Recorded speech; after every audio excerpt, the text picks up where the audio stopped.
Hello everyone, welcome back to the second lecture of Memory Management Unit.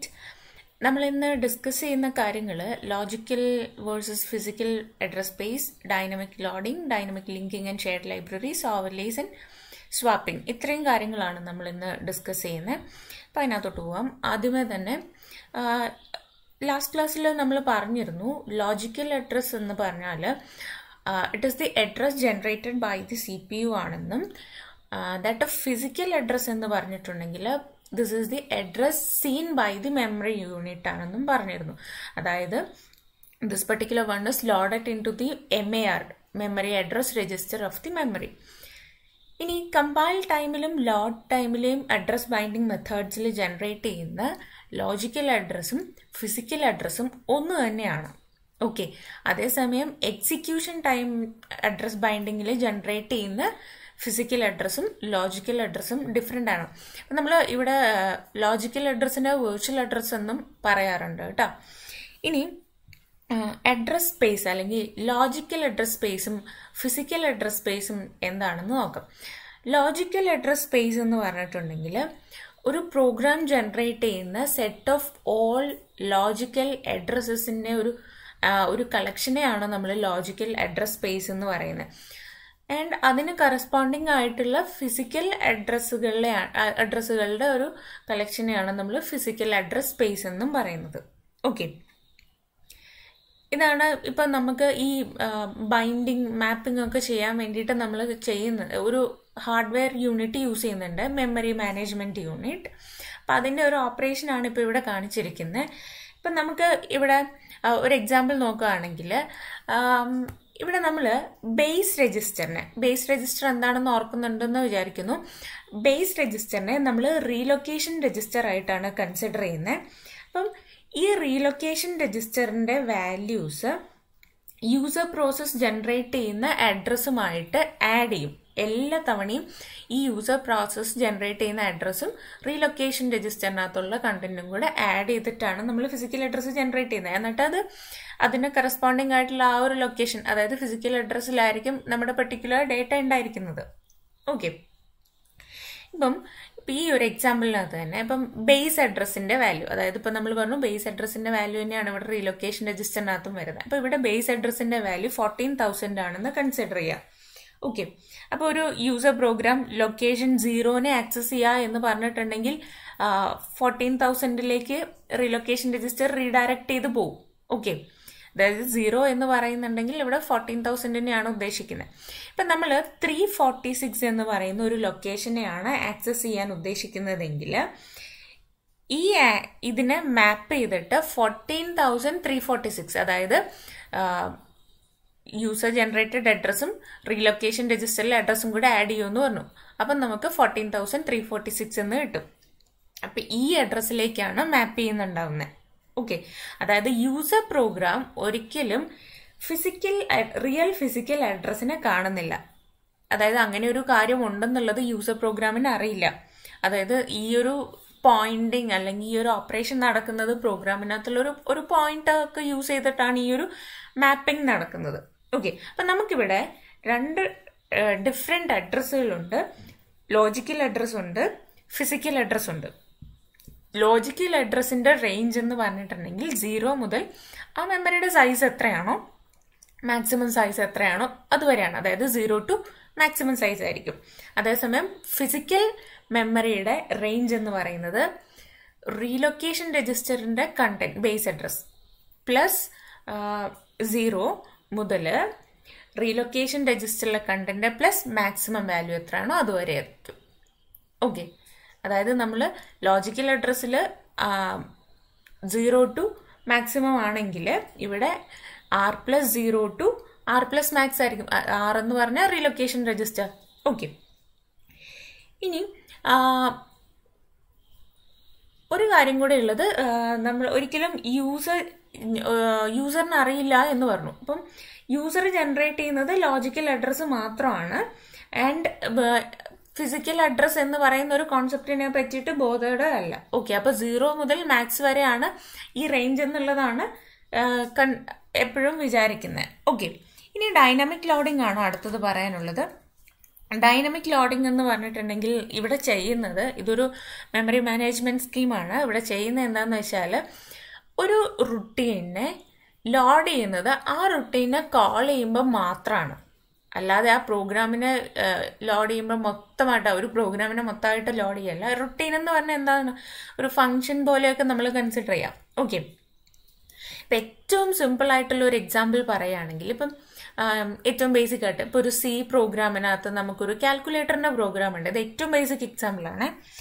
അപ്പം ഈ calculator നമ്മൾ different function ആയിട്ടാണ് ചെയ്യുന്നതെന്ന് കരുതുക. അതായത് ഇപ്പം എഡീഷൻ, സബ്ട്രാക്ഷൻ, മൾട്ടിപ്ലിക്കേഷൻ, ഡിവിഷൻ, ഈ ഓരോന്നിനും ഓരോരോ ഫങ്ഷൻസ് ആണോ ഉള്ളതെന്ന് അസ്യൂം ചെയ്യാം. അങ്ങനെ വരുമ്പോൾ ഇപ്പം ഈ എപ്പോഴാണോ ഒരു ഓപ്പറേഷൻ ചെയ്യണം, അതായത് ഇപ്പം നമുക്കൊരു ഡിവിഷൻ ഓപ്പറേഷൻ പെർഫോം ചെയ്യണമെങ്കിൽ ആ ഒരു സമയത്ത് മാത്രം ഡിവിഷൻ ഓപ്പറേഷനെ ലോഡ് ചെയ്യുക. ഓക്കെ, ഇപ്പം മനസ്സിലായോ? ഇതാണ് ഡൈനാമിക് ലോഡിങ്ങിൽ നടക്കുന്ന ആ ഒരു കാര്യം. അപ്പം ഒരു റുട്ടീനെ എപ്പോഴാണോ ലോഡ് ചെയ്യാൻ, എപ്പോഴാണോ ആവശ്യം വരുന്നത് അല്ലെങ്കിൽ എപ്പോഴാണോ അതിനെ കോൾ ചെയ്യുന്നത് ആ സമയത്ത് മാത്രമേ അതിനെ ലോഡ് ചെയ്യുന്നുള്ളൂ. ഓക്കെ, അപ്പം ബാക്കി പ്രോഗ്രാംസിന് അല്ലെ ബാക്കി റുട്ടീൻസിനെ എപ്പോഴാണോ ആവശ്യം വരുന്നതെന്നനുസരിച്ച് കോൾ ചെയ്യാൻ വേണ്ടിയിട്ട് റീലൊക്കേറ്റബിൾ ഫോർമാറ്റിൽ ഒരു ഡിസ്കിനകത്ത് കീപ്പ് ചെയ്തിട്ടുണ്ടാവും. അപ്പം ആദ്യമേ ചെയ്യുന്നത് മെയിൻ പ്രോഗ്രാമിനെ മാത്രമാണ് ലോഡ് ചെയ്യുന്നത്, എന്നിട്ട് ബാക്കി റുട്ടീൻസിന് ആവശ്യത്തിനനുസരിച്ച് കോൾ ചെയ്യുകയാണ് ചെയ്യുന്നത്. ഓക്കെ, ഇപ്പോൾ ഒരു ചെയിൻ ഓഫ് കോളിംഗ് നടക്കുകയാണ്. അതായത് ഒരു റുട്ടീന് വേറൊരു റുട്ടീനെ കോൾ ചെയ്യേണ്ട ഒരു കേസ് വരികയാണ്. അതായത് നെസ്റ്റഡ് റുട്ടീൻ കോളിംഗ് ഒക്കെ വരുന്ന സമയത്ത് ആദ്യത്തെ കോൾ ചെയ്യുന്ന റുട്ടീൻ ആദ്യമേ ഈ രണ്ടാമത്തെ റുട്ടീനെ ഓൾറെഡി ലോഡഡ് ആണോ എന്നുള്ളത് ചെക്ക് ചെയ്യും. ലോഡഡ് അല്ല എന്നുണ്ടെങ്കിൽ ഒരു റീലൊക്കേറ്റബിൾ ലിങ്കിങ് ലോഡർ ഈ രണ്ടാമത്തെ ലോഡറിനെ മെമ്മറിനകത്തോട്ട് കൊണ്ടുവരും. എന്നിട്ട് പ്രോഗ്രാമിൻ്റെ അഡ്രസ് ടേബിളൊക്കെ അപ്ഡേറ്റ് ചെയ്തിട്ട് എന്താണോ മോഡിഫിക്കേഷൻസ് വരുത്തേണ്ടത് അതൊക്കെ വരുത്തും. എന്നിട്ട് ഈ കോളിൽ ചെയ്തിരിക്കുന്ന ആദ്യത്തെ റുട്ടീൻ, ഇതിൻ്റെ കൺട്രോള് രണ്ടാമത്തെ റുട്ടീൻ, അതായത് കോൾ ചെയ്തിരിക്കുന്ന റുട്ടീൻ ഇല്ലേ, നമ്മൾ രണ്ടാമത് വിളിച്ച റുട്ടീൻ, ആ റുട്ടീനിലേക്ക് ഇതിൻ്റെ കൺട്രോള് പാസ് ചെയ്യുകയും ചെയ്യും. ഓക്കെ, അപ്പം ഇങ്ങനെയൊക്കെ ചെയ്യുന്നത് വഴി ഡൈനാമിക് ലോഡിങ്ങിൻ്റെ ഒരു അഡ്വാൻറ്റേജ് എന്താണെന്ന് വെച്ചിട്ടുണ്ടെങ്കിൽ ആവശ്യമില്ലാത്ത അല്ലെങ്കിൽ അൺയൂസ്ഡ് ആയിട്ടുള്ള റുട്ടീൻസിനെ ഒരിക്കലും കോൾ ചെയ്യേണ്ട വരുന്നില്ല. ഓക്കെ, ഇപ്പോൾ ഒരു വലിയൊരു പ്രോഗ്രാമൊക്കെ ആണെങ്കിൽ ആ പ്രോഗ്രാമിൽ ഇപ്പോൾ നമുക്കറിയാം ഒബ്വിയസ്ലി ഒരു കോഡിനകത്ത് ഒരുപാട് സെക്ഷൻസ് ഉണ്ടാവും, ഒരുപാട് റുട്ടീൻസ് ഉണ്ടാവും, ഫങ്ഷൻസ് ഉണ്ടാവും. അപ്പം എല്ലാം ഒന്നും എപ്പോഴും ആവശ്യം വരില്ല. അപ്പോൾ എറർ ഫങ്ഷൻസ് ഒക്കെ ആണെങ്കിൽ അത് ആ എറർ വരുമ്പോൾ മാത്രം ലോഡ് ചെയ്യേണ്ട കാര്യമുള്ളൂ. അല്ലാതെ ഓരോ തവണയും ഈ പ്രോഗ്രാമിനെ ലോഡ് ചെയ്യുമ്പോൾ ഈ എറർ ഫങ്ഷൻസും ലോഡ് ചെയ്യേണ്ട കാര്യം വരുന്നില്ല. അപ്പം അതിന് ആവശ്യമുള്ളപ്പോൾ മാത്രം ലോഡ് ചെയ്താൽ മതി. അപ്പം അവിടെയൊക്കെയാണ് ഈ ഡൈനാമിക് ലോഡിങ് കൊണ്ട് ആവശ്യം വരുന്നത്. ഓക്കെ, ഇനി ഇപ്പം ഒരു കാര്യം കൂടെ പറയുന്നത് എന്താണെന്ന് വെച്ചാൽ, ഇപ്പോൾ പ്രോഗ്രാമിൻ്റെ സൈസ് ലാർജ് ആണെങ്കിലും, ഇപ്പം ഇമാജിൻ നമ്മുടെ ടോട്ടൽ മെമ്മറി സൈസ് ഒരു 100 MB ആണെന്ന് കരുതുക. ഓക്കെ, നമ്മുടെ പ്രോഗ്രാം എക്സിക്യൂട്ട് ചെയ്യാനുള്ള പ്രോഗ്രാമിൻ്റെ സൈസ് ഒരു 200 MB ആണെന്ന് കരുതുക. അപ്പം ഇങ്ങനത്തെ കേസിൽ നമുക്ക് എക്സിക്യൂട്ട് ചെയ്യണമെങ്കിൽ എന്താ ചെയ്യുന്നത്? അപ്പം നമുക്കിപ്പോൾ ഈ 200 MBയും ചിലപ്പോൾ ലോഡ് ചെയ്ത് എക്സിക്യൂട്ട് ചെയ്യേണ്ട കാര്യം വരുന്നില്ല. ചെറിയൊരു പോർഷൻ മാത്രമായിരിക്കും എക്സിക്യൂട്ട് ചെയ്യേണ്ട വരുന്നുള്ളൂ. അപ്പോൾ ആ ഒരു പോർഷൻ മാത്രം എക്സിക്യൂട്ട് ചെയ്യുമ്പോൾ നമുക്ക് ഈ 100 MB മെമ്മറിനകത്ത് ഹോൾഡ് ചെയ്യാവുന്നതേ ചിലപ്പോൾ ഉണ്ടാവുള്ളൂ. അങ്ങനത്തെ കേസിലും ഡൈനാമിക് ലോഡിങ് യൂസ്ഫുൾ ആണ്. ഓക്കെ, ഏറ്റവും പ്രധാനപ്പെട്ട ഒരു കാര്യം എന്താണെന്ന് വെച്ചാൽ ഡൈനാമിക് ലോഡിങ്ങിൽ ഓപ്പറേറ്റിംഗ് സിസ്റ്റം ഡയറക്റ്റായിട്ട് ഇൻവോൾവ് ചെയ്യുന്നില്ല. അതായത് യൂസറിന് വേണ്ടിയിട്ട് യൂസർ പ്രോഗ്രാംസ് ആണ്, അതായത് യൂസർ കോഡ് ഡിസൈൻ ചെയ്യുമ്പോൾ തന്നെ ഇതിനും കൂടെ കണക്കാക്കിയിട്ടാണ്, അതായത് ഈ ഒരു ഡൈനാമിക് ലോഡിങ്ങിൻ്റെ ഒരു ആസ്പെക്റ്റും കൂടെ മനസ്സിൽ വെച്ചുകൊണ്ടാണ് ക്രിയേറ്റ് ചെയ്യുന്നുണ്ടാവുന്നത്. ഓക്കെ, അടുത്തത് dynamic linking and shared libraries ആണ്. ഡൈനാമിക് ലിങ്കിങ്ങും ഡൈനാമിക് ലോഡിങ്ങും ഓൾമോസ്റ്റ് ഒരു സെയിം കോൺസെപ്റ്റ് തന്നെയാണ്. ഒരു സ്ഥലത്ത് ലിങ്കിങ് ആണെങ്കിൽ ഒരു സ്ഥലത്ത് ലോഡിങ് ആണ്. അതാണ് മേജർ ഡിഫറൻസ് വരുന്നത്. ഓക്കെ, അപ്പം ഇവിടെ എന്താ വരുന്നതെന്ന് വെച്ചിട്ടുണ്ടെങ്കിൽ ഈ ഒരു ലിങ്കിങ് പ്രോസസ്സ്, അതായത് നമുക്ക് ലൈബ്രറീസിനെ ലിങ്ക് ചെയ്യാനുണ്ടാവും, അങ്ങനത്തെ കാര്യങ്ങളൊക്കെ ഉണ്ടാവില്ല. അപ്പം ഈ ലിങ്കിങ് പ്രോസസ്സ് എക്സിക്യൂഷൻ ടൈമിലായിരിക്കും നടക്കുന്നുണ്ടാവുന്നത്. ഓക്കെ, അപ്പോൾ ഇവിടെ നമ്മളൊരു സ്റ്റബ് യൂസ് ചെയ്യുന്നുണ്ട്. സ്റ്റബ് എന്ന് പറഞ്ഞിട്ടുണ്ടെങ്കിൽ ഒരു പീസ് ഓഫ് കോഡാണ്. എവിടെയാണ് നമ്മുടെ ഈ റുട്ടീൻ ഉള്ളത് എന്നുള്ളത് ലൊക്കേറ്റ് ചെയ്യുന്നത് ഈ സ്റ്റബിൻ്റെ ഡ്യൂട്ടിയാണ്. ഓക്കെ, എന്നിട്ട് മാക്രോ ഒക്കെ ചെയ്യുന്നത് പോലെ ഈ സ്റ്റബ് എന്താ ചെയ്യുന്നതെന്ന് വെച്ചിട്ടുണ്ടെങ്കിൽ ഈ റുട്ടീനിൻ്റെ അഡ്രസ്സ് വെച്ചിട്ട് സ്റ്റബിനെ റീപ്ലേസ് ചെയ്യും. എന്നിട്ട് ആ റുട്ടീൻ എക്സിക്യൂട്ട് ചെയ്യും. ഓക്കെ, ഇനി OS ഇങ്ങനെ കീപ്പ് ഓൺ ചെക്ക് ചെയ്തുകൊണ്ടേയിരിക്കും പ്രോസസ്സ് മെമ്മറി അഡ്രസ്സിനകത്ത് ഈ റുട്ടീൻ ഉണ്ടോ എന്നുള്ള മെമ്മറിയിലുണ്ടോ എന്നുള്ളത് OSന്റെ ഡ്യൂട്ടിയാണ് ആ ഒരു ചെക്കിങ് ചെയ്യുന്നതെല്ലാം. ഓക്കെ, അപ്പം നമ്മൾ പറഞ്ഞു ലൈബ്രറീസിലാണ് ഏറ്റവും കൂടുതൽ യൂസ് ചെയ്യുന്നത്, അതുകൊണ്ട് തന്നെ നമ്മൾ ഇതിനെ ഷെയർഡ് ലൈബ്രറീസ് എന്നും ഈ ഒരു മെത്തേഡിനെ പറയാറുണ്ട്. അടുത്തത് ഓവർലേസ് ആണ്. ഓവർലേസ് എന്ന് പറഞ്ഞ ഒരു സിമ്പിൾ കോൺസെപ്റ്റ് ആണ്. അതായത് ഒരു ബ്ലോക്ക് ഓഫ് പ്രോഗ്രാം അല്ലെങ്കിൽ ഡേറ്റയെ ഇന്റേണൽ മെമ്മറിനകത്തോട്ട് ലോഡ് ചെയ്യണം. ലോഡ് ചെയ്യുന്ന സമയത്ത് അവിടെ ഇന്റേണൽ മെമ്മറിയിൽ ഓൾറെഡി എന്താണോ ഉള്ളത് അതിനെ റീപ്ലേസ് ചെയ്തിട്ട്, മൊത്തം കണ്ടന്റിനെയല്ല, നമ്മൾ എങ്ങോട്ടാക്കിയാണോ ലോഡ് ചെയ്യുന്നത് ആ ലോഡ് ചെയ്യുന്ന പൊസിഷനിൽ ഓൾറെഡി എന്താണോ ഉള്ളത് അതിനെ റീപ്ലേസ് ചെയ്തിട്ട് പുതിയ കോഡിനെ പ്ലേസ് ചെയ്യുന്ന ആ ഒരു പ്രോസസ്സാണ് ഓവർലേസിൽ നടക്കുന്നത്. അപ്പം ഇതിൻ്റെ ഓവർലേസ് നടക്കുന്ന ഒരു സിറ്റുവേഷൻ നമ്മൾ നേരത്തെ പറഞ്ഞതുപോലെ program size actual physical memory സൈസിനെക്കാട്ടിലും ഗ്രേറ്റർ ആവുന്ന സിറ്റുവേഷൻസിൽ ഈ പ്രോഗ്രാമിനെ എക്സിക്യൂട്ട് ചെയ്യാൻ വേണ്ടിയിട്ട് ഓവർലേസ് ഹെൽപ്ഫുൾ ആണ്. ഓക്കെ, അപ്പം ഓരോ തവണയും ഇൻസ്ട്രക്ഷൻസും ഇപ്പം ആവശ്യമുള്ള ഇൻസ്ട്രക്ഷൻസ് മാത്രമായിരിക്കും അല്ലെങ്കിൽ ഡേറ്റ ഇൻസ്ട്രക്ഷൻസ് മാത്രമായിരിക്കും ലോഡ് ചെയ്യുന്നുണ്ടാവുന്നുള്ളൂ. ഓക്കെ, അപ്പം ഇവിടെ എന്താ ചെയ്യണമെന്ന് വെച്ചിട്ടുണ്ടെങ്കിൽ പ്രോഗ്രാമിനെ ഡിഫറെൻറ്റ് കാറ്റഗറീസ് ആയിട്ട് ഡിവൈഡ് ചെയ്തിട്ടുണ്ടാവും. എന്നിട്ട് ഈ ഓരോ കാറ്റഗറിയും ഇൻഡിപെൻഡൻ്റ് ആയിരിക്കും. ഒരു കാറ്റഗറി അടുത്ത കാറ്റഗറീനെ ഡിപ്പെൻഡ് ചെയ്തുകൊണ്ടായിരിക്കരുത്. അങ്ങനെ വരുമ്പോൾ നമുക്ക് എക്സിക്യൂഷന് പാടായിരിക്കും. അതായത് ടോട്ടലി ഇൻഡിപെൻഡൻ്റ് ആയിട്ടുള്ള, അതായത് മെയിൻ പ്രോഗ്രാമിനെ ഡിപ്പെൻഡ് ചെയ്തിട്ടുള്ള മോഡ്യൂൾസ് ആയിട്ട് ഈ പ്രോഗ്രാമിനെ ഓരോ മോഡ്യൂൾസ് ആയിട്ട് ഡിവൈഡ് ചെയ്യും. ഓക്കെ, അപ്പം ഈ ഓരോ മോഡ്യൂളിനെ എപ്പോഴാണോ ആവശ്യം അപ്പോൾ ലോഡ് ചെയ്യുന്ന ഒരു കോൺസെപ്റ്റാണ് ഓവർലേസിൽ നടക്കുന്നത്. അപ്പോൾ ഓവർലേസ് ചെയ്യുന്നതുകൊണ്ട് ഇപ്പം നമ്മൾ കണ്ടതുപോലെ മെമ്മറി റിക്വയർമെൻറ്റ് നമുക്ക് റെഡ്യൂസ് ചെയ്യാൻ പറ്റും, ടൈം റിക്വയർമെൻറ്റും റെഡ്യൂസ് ചെയ്യാൻ പറ്റും, എക്സിക്യൂട്ട് ചെയ്യാൻ വേണ്ടിയിട്ടുള്ള ഒരു ടോട്ടൽ ടൈമും നമുക്ക് റെഡ്യൂസ് ചെയ്യാൻ പറ്റും. പക്ഷെ ഇതിന് അതേപോലെ തന്നെ ഡിസഡ്വാൻറ്റേജസും ഉണ്ട്. എവിടേക്കാണ് ഈ ഓവർലാപ്പിംഗ് നടക്കേണ്ടത് എന്നുള്ളത് പ്രോഗ്രാമർ ആയിരിക്കും സ്പെസിഫൈ ചെയ്ത് കൊടുക്കുക. ഓപ്പറേറ്റിംഗ് സിസ്റ്റം ഇത് ഡിസൈഡ് ചെയ്യില്ല. ആൻഡ് മെമ്മറി മാനേജ്മെന്റിനെ പറ്റിയിട്ട് അത്യാവശ്യം ധാരണ ഉണ്ടായിരിക്കണം പ്രോഗ്രാമറിന്. ദെൻ നേരത്തെ പറഞ്ഞതുപോലെ ഈ ഓവർലാപ്പ് ചെയ്യുന്ന modules completely independent of each other ആയിരിക്കണം. അല്ലെങ്കിൽ ഒരു മോഡ്യൂൾ അടുത്ത മോഡ്യൂളിനെ ഡിപ്പെൻഡ് ചെയ്യുന്നുണ്ടെങ്കിൽ ഈ രണ്ട് മോഡ്യൂളും മറ്റേ ടൈം മെമ്മറിയിൽ ലോഡ് ചെയ്തിട്ടുണ്ടെങ്കിൽ മാത്രമേ അവിടെ എക്സിക്യൂഷൻ നടക്കുകയുള്ളൂ. അങ്ങനെ ഒരു സിറ്റുവേഷനിൽ നമുക്ക് ഓവർലേ പെർഫോം ചെയ്യാൻ പറ്റില്ല. ഓക്കെ, ദെൻ ഇപ്പം ഈ രണ്ട് കാര്യങ്ങൾ, ആദ്യം പറഞ്ഞ രണ്ട് കാര്യങ്ങളൊക്കെ വെച്ചുകൊണ്ട് പ്രോഗ്രാം ഡിസൈൻ ചെയ്യുന്നത് കുറച്ചും കൂടെ സാധാരണ പ്രോഗ്രാം ചെയ്യുന്നതിനേക്കാളും കുറച്ചും കൂടെ ഒരു കോംപ്ലിക്കേറ്റഡ് ആയിട്ടുള്ള ഒരു ടാസ്ക്കാണ്. അപ്പം ഇത്രയുമാണ്. അപ്പോൾ ഇവിടെ ഒരു എക്സാമ്പിൾ നോക്കാം. ഇപ്പം ഇവിടെ നമുക്ക് ഇതാണ് നമ്മുടെ മെമ്മറി ഏരിയ തന്നിട്ടുള്ളത്. അവിടെ ഓവർലേക്ക് വേണ്ടിയിട്ട് ഒരു സ്പെസിഫിക് ഏരിയ തന്നിട്ടുണ്ട്. നമുക്ക് 3 ഡിഫറെൻറ്റ് മോഡ്യൂൾസ് ഉണ്ട് ഇവിടെ, 3 ഡിഫറെൻറ്റ് ഓവർലേസ് ഉണ്ട് ഇവിടെ. അപ്പം 3നെയും കൂടെ ഒരുമിച്ച് ലോഡ് ചെയ്യാനുള്ള ഒരു കപ്പാസിറ്റി നമ്മുടെ മെമ്മറിക്ക് ഇല്ലാത്ത ഒരു സിറ്റുവേഷനിലാണ് ഇപ്പം ഈ 3 ഡിഫറെൻറ്റ് കാറ്റഗറീസ് ഇവിടെ ക്രിയേറ്റ് ചെയ്തിരിക്കുന്നത്. അപ്പം ആദ്യം എന്ത് ചെയ്യും, ഓവർലേ 1നെ ലോഡ് ചെയ്യുകയാണെങ്കിൽ ഓവർലേ 2ഉം 3യും അവിടെ വെയിറ്റ് ചെയ്യും. ഇനിയിപ്പോൾ 2 ആണ് മെമ്മറിയിലുള്ളെങ്കിൽ 1ഉം 3യും അവിടെ വെയിറ്റ് ചെയ്യും. ഓക്കെ, അറ്റ് എ ടൈം ഒരു ഓവർലേ ഏരിയയിൽ പ്രസന്റ് ആയിരിക്കുള്ളൂ. ഓക്കെ, ഫൈനലി സ്വാപ്പിംഗ് ആണ്. സ്വാപ്പിംഗ് എന്ന് പറഞ്ഞിട്ടുണ്ടെങ്കിൽ നമ്മൾ മുന്നേ CPU ഷെഡ്യൂളിംഗ് ഒക്കെ പറഞ്ഞ സമയത്ത് പറഞ്ഞിട്ടുണ്ടായിരുന്നു. അതായത് പ്രോസസ്സുകളെ എന്താ പറയുക, ടെമ്പററി ആയിട്ട് ബാക്കിംഗ് സ്റ്റോറിലേക്ക് മൂവ് ചെയ്യുന്ന അല്ലെങ്കിൽ ബാക്കിംഗ് സ്റ്റോറിനകത്തുനിന്ന് തിരിച്ചോ മൂവ് ചെയ്യുന്ന ആ ഒരു പ്രോസസ്സിനെയാണ് നമ്മൾ സ്വാപ്പിംഗ് എന്ന് പറയുക. ഇതൊരു ടെമ്പററി സെറ്റിൽമെന്റ് ആണ്.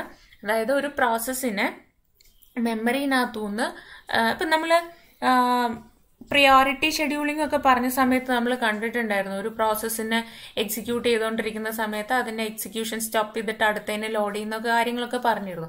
അപ്പം നമ്മൾ ഈ സ്വാപ്പിംഗ് അവിടെ വരുന്നു എന്ന് പറഞ്ഞിരുന്നത്. ഓക്കെ, ഇപ്പം ഇവിടെ ചെയ്യുന്നത് പ്രോസസ്സിനെ നമ്മൾ ബാക്കിംഗ് സ്റ്റോറിലേക്ക് മൂവ് ചെയ്യും ആൻഡ് തിരിച്ച് നമ്മുടെ മെമ്മറിനകത്തോട്ട് തന്നെ കൊണ്ടുവരും. ബാക്കിംഗ് സ്റ്റോർ എന്ന് പറഞ്ഞാൽ ഇത്രയേ ഉള്ളൂ, ഒരു ലാർജ് കപ്പാസിറ്റി ഉള്ള ഒരു ഡിസ്ക് ആണ്, അത്രയേ ഉള്ളൂ. ഓക്കെ, ഇപ്പം പറഞ്ഞതുപോലെ മൾട്ടി പ്രോഗ്രാമിംഗ്, അതായത് റൗണ്ട് റോബിൻ ഷെഡ്യൂൾ, റൗണ്ട് റോബിനിൽ നമ്മൾ കണ്ടിരുന്നു അവിടെ ഫ്രീക്വന്റ് ആയിട്ട് ഈ ഒരു സ്വാപ്പ് ഔട്ട് നടക്കുന്നുണ്ടായിരുന്നു. അതായത് ഒരു ടൈം സ്ലോട്ട് അലോക്കേറ്റ് ചെയ്തിട്ടുണ്ടായിരുന്നു. ആ ടൈം സ്ലോട്ടിലും എക്സ്പയർ ചെയ്ത് കഴിഞ്ഞാൽ പ്രോസസ്സ് അവിടെ നിന്ന് ലീവ് ചെയ്യേണ്ടി വരും, അടുത്ത പ്രോസസ്സിനെ ലോഡ് ചെയ്യേണ്ടി വരും. അപ്പൊ ഇങ്ങനത്തെ കേസുകളിൽ അവിടെ നടക്കുന്നത് സ്വാപ്പിംഗ് ആണ്. ഓക്കെ, ഒരു പ്രോസസ്സിനെ കംപ്ലീറ്റ് ആയിട്ട് മെമ്മറിനകത്തുനിന്ന് ഒഴിവാക്കി അടുത്ത തന്നെ ലോഡ് ചെയ്യണം. ഓക്കെ, അപ്പൊ ഈ അടുത്ത പ്രോസസ്സിനെ ലോഡ് ചെയ്യുന്ന സമയം കൊണ്ട് ഈ CPU ഷെഡ്യൂളർ അതിന്റെ ടൈം സ്ലൈസ് ഒക്കെ ഡിസൈഡ് ചെയ്യുന്നത് ഈ CPU ഷെഡ്യൂളർ ആയിരിക്കും. അപ്പൊ ഈ സ്വാപ്പിനും സ്വാപ്പ് ഔട്ടും അത് തന്നെയാണ് ഈ റോളിനും റോൾ ഔട്ടും ഒക്കെ പറയുന്നത്. ഓൾമോസ്റ്റ് സെയിം കോൺസെപ്റ്റ് തന്നെയാണ്. പ്രയോറിറ്റി ഷെഡ്യൂളിങ്ങിൽ ഈ റോൾ ഇൻ റോൾ ഔട്ട് എന്നാണ് നമ്മൾ പറയുന്നതെന്നാണ് പറയുന്നത്. ഓക്കെ, അതായത് ഹയർ പ്രയോറിറ്റി പ്രോസസ്സ് വരുമ്പോൾ ലോ പ്രയോറിറ്റി പ്രോസസ്സ് ഒബ്വിയസ്ലി അവിടെ നിന്ന് ലീവ് ചെയ്യേണ്ട വരുമല്ലോ, അതായത് CPUവിനെ ലീവ് ചെയ്യേണ്ട വരും. ആ ഒരു സമയത്ത് നടക്കുന്നത് ഈ CPUവിൽ ആരാണോ കറന്റ്ലി CPUവിനെ യൂസ് ചെയ്യുന്ന ആള് അവിടുന്ന് സ്വാപ്പ് ഔട്ട് ചെയ്യണം, പുതിയ higher priority process swap in ചെയ്യുകയും ചെയ്യും. ഓക്കെ, ഇനി സ്വാപ്പിങ്ങിൽ മേജർ ടൈം നടക്കുന്നത്, അതായത് മേജർ ടൈം സ്പെൻഡ് ചെയ്യുന്നത് ട്രാൻസ്ഫറിങ്ങിന് വേണ്ടിയിട്ടാണ്. അപ്പം അതിൻ്റെ ഒരു എക്സാമ്പിൾ നമ്മൾ പിന്നെ കാണാം. അപ്പം ഇത് കൂടാതെ തന്നെ വേറൊരു കാര്യം കൂടെ അവിടെ നമ്മൾ കൺസിഡർ ചെയ്യേണ്ടതുണ്ട്. അതായത് ഒരു പ്രോസസ്സിനെ സ്വാപ്പ് ചെയ്യണമെങ്കിൽ ആ പ്രോസസ്സ് കംപ്ലീറ്റ്ലി ഐഡിലായിരിക്കണം. അതായത് ഇപ്പോൾ ഒരു എക്സാമ്പിൾ പറയുകയാണെങ്കിൽ ഒരു IO ഓപ്പറേഷൻ കംപ്ലീറ്റ് ചെയ്യാൻ വേണ്ടിയിട്ട് വെയിറ്റ് ചെയ്യുന്ന ഒരു പ്രോസസ്സ് ആണെങ്കിൽ ഇപ്പം P1 P2 2 പ്രോസസ്സുകളുണ്ട് നമുക്ക്. ഓക്കെ, P1 എക്സിക്യൂട്ട് ചെയ്തുകൊണ്ടിരിക്കുകയാണ്. അപ്പം അതിൻ്റെ ഇടയിൽ നമുക്കൊരു IO റിക്വസ്റ്റ് വന്നു, IO റിക്വയർമെന്റ് വന്നു. അപ്പം ഈ IO റിക്വസ്റ്റ് കംപ്ലീറ്റ് ചെയ്യാൻ വേണ്ടിയിട്ട് P1 വെയിറ്റ് ചെയ്തുകൊണ്ടിരിക്കുകയാണ്. അപ്പോഴാണ് ഈ P2ന്റെ ഹയർ പ്രയോറിറ്റി പ്രോസസ് ആയിട്ടുള്ള P2ന്റെ റിക്വസ്റ്റ് വരുന്നതെങ്കിൽ P1 സ്വാഭാവികമായിട്ടും അവിടെ നിന്ന് ലീവ് ചെയ്യും. അപ്പം എന്താ വരുന്നത്, ഈ IO ഓപ്പറേഷൻ അവിടെ നടന്നുകൊണ്ടിരിക്കുകയാണ്. എന്നിട്ട് അപ്പം അതേസമയം P2 ഇവിടെ ലോഡായി. P2 ലോഡായിട്ട് ഈ IO ഓപ്പറേഷന്റെ റിസൾട്ട് കൊടുക്കുന്നത് ആർക്കാണ്? P2നാണ്. അപ്പം എന്താ സംഭവിക്കണമെന്ന് വെച്ചിട്ടുണ്ടെങ്കിൽ അൺഓതറൈസ്ഡ് ആയിട്ടുള്ള ഒരു മെമ്മറിനെ ആക്സസ് ചെയ്യുന്നതോ അങ്ങനെ എന്തെങ്കിലും എറേഴ്സ് അവിടെ നടക്കാം. അതായത് P2ന് ആവശ്യമില്ലാത്തൊരു സാധനമാണല്ലോ അവിടെ വരുന്നത്. അപ്പം ഇതൊരു ഇഷ്യൂ ആണ്. അപ്പം അതിനെ സോൾവ് ചെയ്യാവുന്നത് രണ്ട് സൊല്യൂഷൻസ് ആണ് പറയുന്നത്. അപ്പം ഒന്ന് പറയുന്നത് പെൻഡിങ് IO റിക്വസ്റ്റുകളുള്ള പ്രോസസ്സുകളെ ഒരിക്കലും സ്വാപ്പ് ചെയ്യരുത്. രണ്ടാമത്തെ കാര്യം, ഇതിനു വേണ്ടിയിട്ട് IO ഓപ്പറേഷൻസ് ഒക്കെ നടക്കുന്ന സമയത്ത് ഒരു OS ബഫർ കീപ്പ് ചെയ്യുക. അപ്പം ഈ ബഫർ കീപ്പ് ചെയ്യുന്നതെന്ന് വെച്ചിട്ടുണ്ടെങ്കിൽ ഈ ട്രാൻസ്ഫർ നടക്കുന്നത് അപ്പം പ്രോസസ് മെമ്മറിയും ബഫറും തമ്മിലുള്ള ട്രാൻസ്ഫർ ആയിരിക്കും. അപ്പം വേറൊരു പ്രോസസ്സിനെ അവിടെ ഇൻവോൾവ് ചെയ്യേണ്ട കാര്യം വരുന്നില്ല. ഓക്കെ, അപ്പം ഇതാണ് നമ്മൾ ഈ പറഞ്ഞ സ്വാപ്പ് ഇൻ സ്വാപ്പ് ഔട്ട്. ഇപ്പം P1 P2 2 പ്രോസസ്സുകളുണ്ട്. ഇതാണ് നമ്മുടെ ബാക്കിംഗ് സ്റ്റോർ, മെയിൻ മെമ്മറി. ഇപ്പം P2ന് CPU യൂസ് ചെയ്യേണ്ട വരുമ്പോൾ അല്ലെങ്കിൽ മെയിൻ മെമ്മറി യൂസ് ചെയ്യേണ്ട വരുമ്പോൾ എന്താ ചെയ്യുന്നത്, P1നെ സ്വാപ്പ് ഔട്ട് ചെയ്തിട്ട് P1 സ്വാപ്പ് ഇൻ ചെയ്യാണ് ഇവിടെ ചെയ്യുന്നത്. അപ്പം നമ്മൾ പറഞ്ഞിരുന്നു ട്രാൻസ്ഫർ ടൈം ആണ് സ്വാപ്പിംഗ് പ്രോസസ്സിൽ കൂടുതൽ നടക്കുന്നതെന്ന് പറഞ്ഞിരുന്നു. ആൻഡ് ഓർക്കുന്നുണ്ടാവും കോണ്ടെക്സ്റ്റ് സ്വിച്ചിങ്ങിനെ പറ്റിയിട്ട്. കോണ്ടെക്സ്റ്റ് സ്വിച്ചിങ്ങിന് വേണ്ടിയിട്ടുള്ള സമയം കൂടുതലാണെന്നാണ് പറയുന്നത്. ഓക്കെ, ഇപ്പം ഇവിടെ ഒരു യൂസർ പ്രോസസ് 100 MB സൈസിലുള്ള ഒരു യൂസർ പ്രോസസ് ആണ് ഉള്ളതെന്ന് കരുതുക. ഓക്കെ, പിന്നെ നമ്മുടെ ബാക്കിംഗ് സ്റ്റോറിന്റെ ട്രാൻസ്ഫർ കപ്പാസിറ്റി 50 MB ആണ് പെർ സെക്കൻഡ്. ഓക്കെ, അങ്ങനെയെങ്കിൽ ഒരു 100 MB ആക്ച്വൽ ട്രാൻസ്ഫറിന് വേണ്ടിയിട്ട് എത്ര സമയം വേണ്ടി വരും? 2 സെക്കൻഡ് ആയിരിക്കും വേണ്ടി വരിക. ഒബ്വിയസ്ലി 100/50 2 സെക്കൻഡ് ആയിരിക്കും വേണ്ടി വരിക.